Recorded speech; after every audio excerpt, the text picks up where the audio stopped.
Imposibleng mangyari na imbestigahan na rin ang new model agreement ng kasulukuyang administrasyon sa pinag-aagawang teritoryo sa West Philippine Sea. Ayon sa isang geopolitical analyst, siguradong mabubulgar ang pagsisinungaling ng ilang opisyal kung itutuloy ito. Narito ang report ni Jane Cudnita.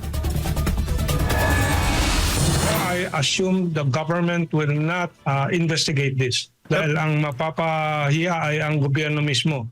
Naniniwala si geopolitical analyst Professor Herman Laurel na hindi aaksyonan ng gobyerno ang panawagang imbestigahan ang umano'y New Model Agreement ng Pilipinas at China sa pinag-aagawang teritoryo sa West Philippine Sea. Magugunita na pumutok ang New Model Agreement matapos ilabas ng China ang transcript ng pag-uusap ng Chinese diplomat at ng inalis na Western Command Chief Vice Admiral Alberto Carlos. Matapos ang pag-uusap ng dalawang opisyal noong Enero, inanunsyo ni AFP spokesman Colonel Francel Margaret Padilla noong Pebrero na naging flawless ang rotation at resupply mission sa BRP Sierra Madre.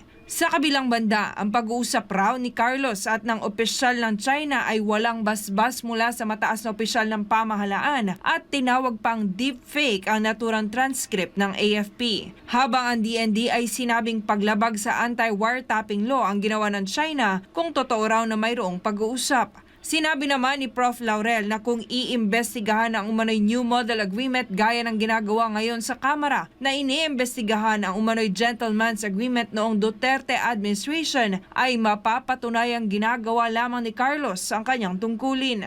Mga arte-arte sila na gusto nila ng investigasyon pero actually tumatago sila sa investigasyon dahil po lalabas ang katotohanan. Lalabas ang katotohanan na si Carlos ay tapat sa kanyang gawain at may basehan talaga ang kanyang aksyon na nagdulot ng magandang February 2nd na mapayapa tawag nga ng Westcom at ng AFP.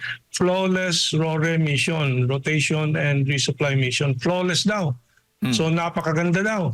Eh bakit ngayon sisisihin itong si Carlos na may ginawa daw hindi tama. This is absolutely injustice to Admiral Carlos.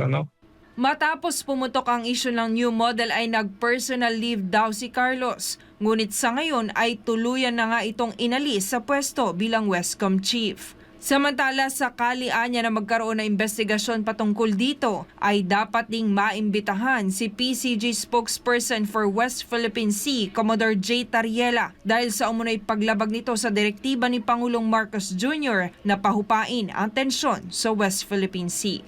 This investigation should lead to the investigation of Tariela also and why he would dare defy the presidential directive towards de-escalation. Ito si Jane Codnita, ang inyong citizen correspondent nag-uulat para sa Diyos at sa Pilipinas nating mahal.